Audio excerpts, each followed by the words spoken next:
болады. Жадыра апайымыз да апалары ақын, анасы ақын, әкесі Сәкен ақын, ағасы Құтжан ақын. Енді Құтжанды отырғанымызда қызықты қыздардан көріп отыр ғой. Қызықты, думанды, берекелі күндері таусылмасын. Енді негізі көп созбай, бүгінгі жиынымызды айттым. Отырғанымыздың құжаттарын Алтынай апай, өзіңіз мына жерде құжаттарын барлығын дайындап қойдық. Мына жерде көрмеде көрдіңіздер. Сол құжаттардың көпшілігін Алтынай апамыз осы мемориал фондына тапсырып жатыр. Енді салтанатты түрде сол құжаттарға қол қойып алайық. Содан кейін театрға барып қалғанын айтыста тыңдайсыздар. Алтынай апай.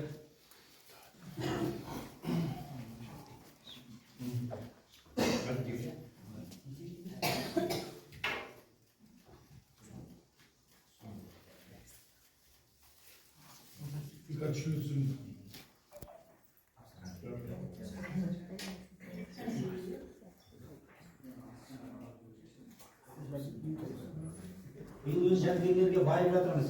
Өткенде ғана Қазақстанның халық әртісі Әнуар Борабаев ағамыздың әртісі атағы болған туралы құжаттарын тапсырған болатын.